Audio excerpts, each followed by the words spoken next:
नमस्कार दोस्तों, जय हिंद, वंदे मातरम। आप सभी का स्वागत अभिनंदन है टीचर्स फैमिली, टीटी फैमिली, शिक्षकों के परिवार जायसवाल कोचिंग सेंटर पर, पावर्ड बाय शिक्षा ही प्रकाश है। दोस्तों, बात करेंगे एनसीईआरटी पर्यावरण एनसीईआरटी की प्रैक्टिस सीरीज चल रही है आपकी, और ये प्रैक्टिस सीरीज नंबर फर्स्ट है बाय जायसवाल सर। इस प्रैक्टिस सीरीज में दोस्तों हम टॉप 20 क्वेश्चंस करने जा रहे हैं, जो सी-टेट एग्जाम में पूछे गए प्रश्न है, रिपीटेड प्रश्न है, संभावित प्रश्न है। आइए आपके प्रैक्टिस सीरीज में जान लेते हैं आप तक कि अभी तक कितनी तैयारी हो चुकी है। 20 में से आप लोगों का कितना स्कोर है, कितना फीडबैक है। बाकी सभी प्रैक्टिस सेट चल रहे हैं, जिसका आई बटन पे ऑलरेडी लिंक दे दिया गया है।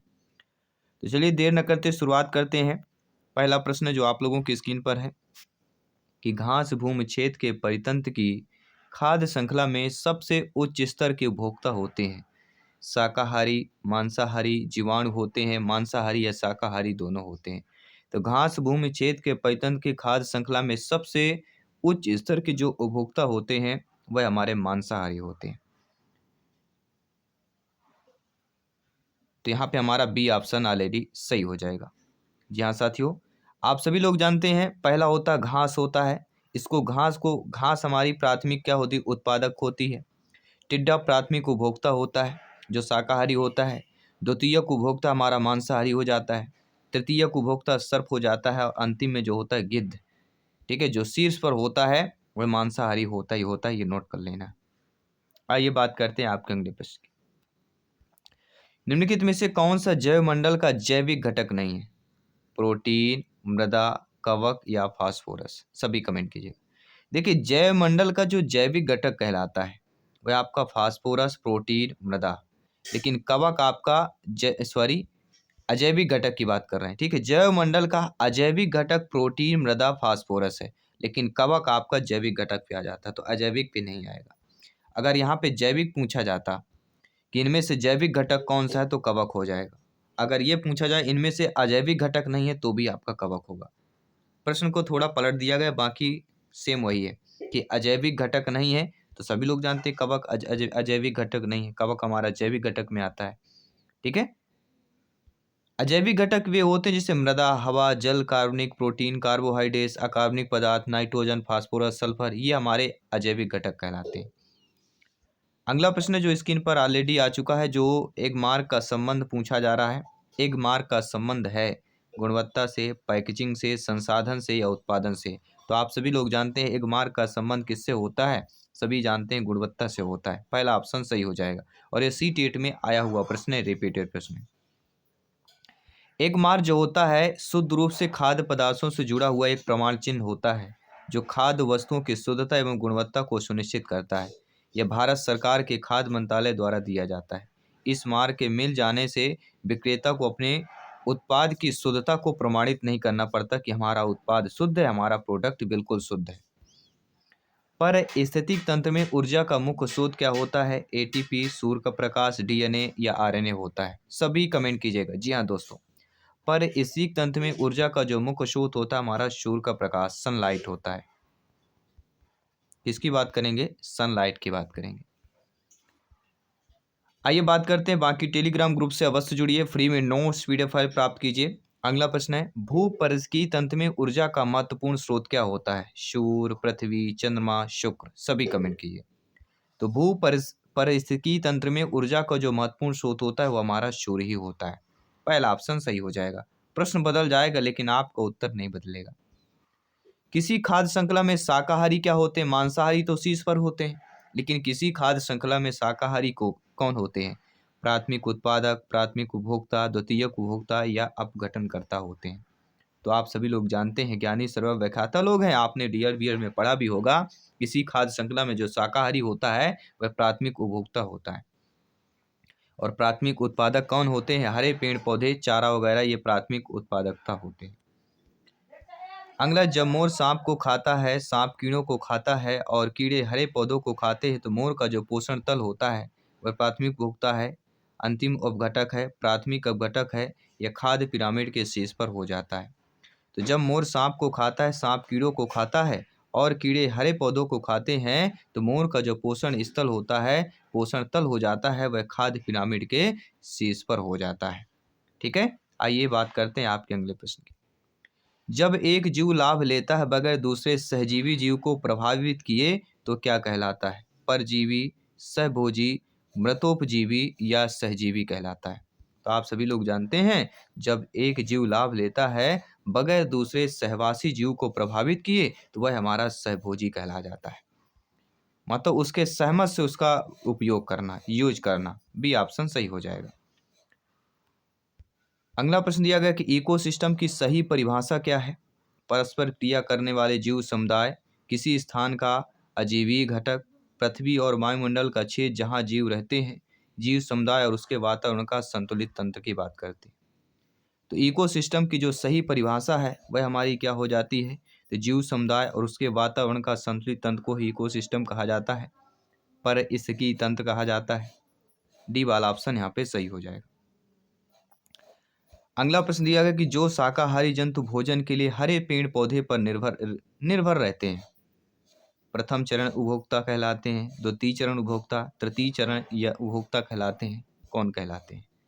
तो आप सभी लोग जानते हैं जो शाकाहारी जंतु होते हैं वह हरे पेड़ पौधे पर निर्भर होते हैं, उनको ही प्रथम चरण का उपभोक्ता कहा जाता है। पहला ऑप्शन सही हो जाएगा। प्रश्न कितना भी बदले आपको उत्तर नहीं चेंज होना चाहिए, आपको उत्तर नहीं बदलना चाहिए। चिड्डा, मेढक, पौधा। ठीक है, तो टिड्डा आपका शाकाहारी जंतु हो जाता है, मेढक यहाँ पे कौन सा हो जाता है? मांसाहारी हो जाता है, और पौधा क्या होता है? प्राथमिक उत्पादक हो जाता है। आइए बात करते हैं अगले प्रश्न की। जैविक समुदाय में प्राथमिक उपभोक्ता कौन होता है? मांसाहारी, सर्वाहारी, शाकाहारी या डेटिटोर की बात करते हैं। तो आप सभी लोग जानते हैं, ज्ञानी सर्वव्याख्याता लोग हैं, कि जैविक समुदाय में जो हमारा प्राथमिक उपभोक्ता होता है वह कौन सा होता है? शाकाहारी होता है, क्योंकि प्राथमिक उपभोक्ता पेड़ पौधे, हरे पेड़ पौधों को खाने वाला होता है, इसलिए वह शाकाहारी हो जाता है। ठीक है, सी वाला हमारा ऑप्शन सही हो जाएगा। आइए बात करते हैं अगले प्रश्न की। सभी कमेंट कीजिएगा मेरे प्यारे प्यारे मित्र, भाई बहन, गृहिणी जिनका सपना है सी टेट एग्जाम को फतेह करना, सी टेट एग्जाम को यहाँ पे क्रैक करना, 101% क्रैक करना, साथ ही साथ 150 स्कोर में से आपका स्कोर 125 प्लस का क्रैक करना है। सभी का वेलकम, अभिनंदन है। जायसवाल सर, आप सभी का अभिनंदन, स्वागत है। एकदम आप लोग सी टेट क्रैक करेंगे, सारी क्लास इंपॉर्टेंट हो जाती है, आपका प्रिपरेशन इंपॉर्टेंट हो जाता है, आपकी तैयारी मजबूत हो जाती है। खाद्य श्रृंखला के परस्पर समूह को क्या कहा जाता है? खाद्य चक्र, श्रृंखला विक्रिया, खाद्य जाल, बायोमास या पिरामिड। ये सी टेट पर आया हुआ प्रश्न है। तो खाद्य श्रृंखला के परस्पर समूह को क्या कहा जाता है? खाद्य जाल कहा जाता है। सी ऑप्शन यहाँ पर सही हो जाएगा।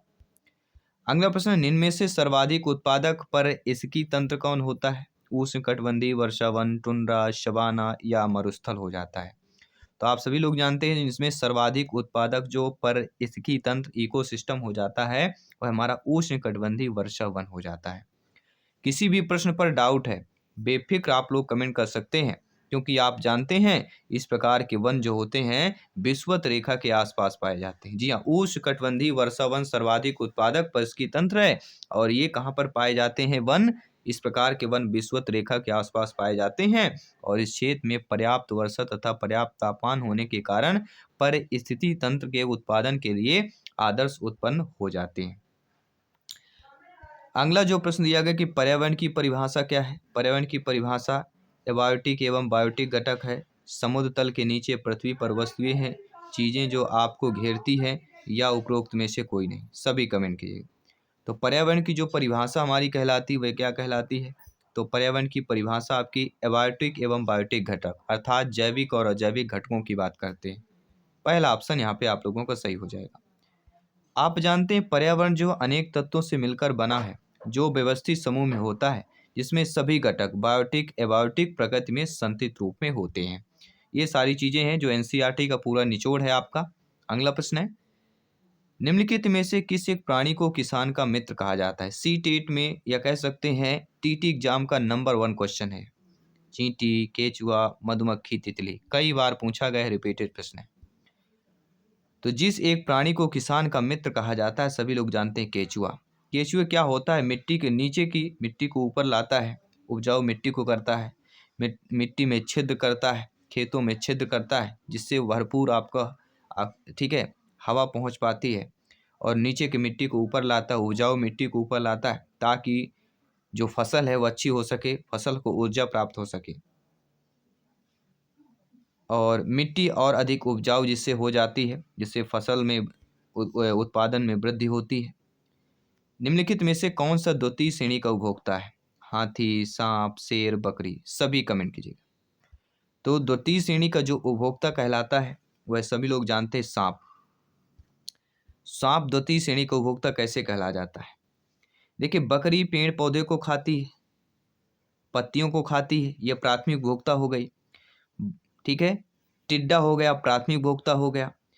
टिड्डे को खाता है सांप, तो सांप यहाँ पे द्वितीय श्रेणी का उपभोक्ता हो जाएगा, द्वितीयक उपभोक्ता कहला जाता है। और सांप को कौन खाता है, सभी बताइए। सांप को खाने वाला कौन होता है? हाथी भी आपका कौन सा उत्पादक? हाथी भी आपका प्राथमिक उपभोक्ता होता है, क्योंकि हाथी जो होता है पत्तियां, पेड़ पौधे के पत्तियां खाता है, ये भी प्राथमिक उपभोक्ता की श्रेणी पर आता है। लेकिन द्वितीय श्रेणी में आपका यहाँ पे सांप आ जाएगा, टिड्डा आ जाएगा। ठीक है, ये सारी चीजें आ जाती है। अगला, कृत्रिम वर्षा के लिए मेघ बीजन के लिए प्रयुक्त जो रसायन होता है वह सिल्वर नाइट्रेट होता है, पोटेशियम ब्रोमाइड होता है, सिल्वर आयोडाइड होता है, या पोटेशियम नाइट्रोट होता है। सभी कमेंट कीजिएगा। जी हाँ, मेरे प्यारे प्यारे भाइयों के प्यारी प्यारी बहनें, गृहिणी, जिनका सपना है सीटेट एग्जाम को 101% फतेह करना, क्रैक करना विथ जायसवाल सर, सभी कमेंट कीजिएगा। कृत्रिम वर्षा के लिए मेघ बीजन के लिए जो प्रयुक्त रसायन होता है वह हमारा होता है सिल्वर आयोडाइड। ये भी आपके सीटेट में आया हुआ प्रश्न है। सिल्वर आयोडाइड का जो प्रयोग होता है वह कृत्रिम वर्षा कराने के लिए मेघ बीज के रूप में जो है प्रयुक्त किया जाता है। अगला जो प्रश्न पूछा गया है, अन्य मृत जंतुओं पर निर्वाह करने वाले प्राणी को क्या कहते हैं? पैरासाइट, डिकम्पोजर कहते हैं, स्कवेंजर कहते हैं, ओमनीओर कहते हैं। सभी कमेंट कीजिएगा। ये भी आपके सीटेट पर आया हुआ प्रश्न है, नोट कर लीजिएगा। सभी कमेंट कीजिएगा। जी हाँ, सो दोस्तों, मेरे प्यारे मित्र, मेरे प्यारे साथियों, शिक्षक बंधुओं, भाई बहनों, गृहिणियों, अन्य मृत जंतुओं पर निर्वाह करने वाले प्राणी को क्या कहा जाता है? सभी कमेंट कीजिए। 5 सेकंड के लिए आप सभी को वक्त दिया गया है। जी हाँ, टिक टिक घड़ी बढ़ती जा रही है, सेकंडों की संख्या बढ़ती जा रही है। तो अन्य मृत जंतुओं पर निर्वाह करने वाले प्राणी को क्या कहा जाता है? स्कवेंजर कहा जाता है। ठीक है। जी हाँ, स्कवेंजर क्या होता है? मांसाहारी शाकाहारी दोनों होता है, जो पर्यावरण में मृत जीव जंतु तथा मृत पेड़ पौधे पर अपना जीवन निर्वाह करता है। मक्खी, गिद्ध हो गया। ठीक है। तो जो मृत पेड़ पौधों पे होता है वह शाकाहारी होता है, जो मृत जीवों पर अपना जीवन निर्वाह करता है वह मांसाहारी होता है। तो शाका और मांसाहारी दोनों रूपों में स्कैवेंजर होता है। फॉर एग्जाम्पल मक्खी और गिद्ध। ठीक है। और इस प्रैक्टिस सेट का 20वां प्रश्न आप लोगों की स्क्रीन पर है। पर इसकी तंत्र का उदाहरण है, वायु है, तालाब है, जल है, मृदा है। ये सीटेट पे आया हुआ प्रश्न है। ये आप सभी के लिए मॉक क्वेश्चन के रूप में दिया जा रहा है कि पर इसकी तंत्र अर्थात इकोसिस्टम का एग्जाम्पल्स क्या है, पर इसकी तंत्र का उदाहरण क्या है, ये आपको कमेंट करके बताना है। और आपके पहले प्रैक्टिस सेट में आपने 20 में से कितना स्कोर प्राप्त किया, आपको नीचे कमेंट बॉक्स में अवश्य शेयर करना है। मैं आपके साथ जयसवाल सर मिलता हूँ आपकी अगली क्लास पर। सभी मित्रों को जय हिंद, वंदे मातरम। धन्यवाद सभी का।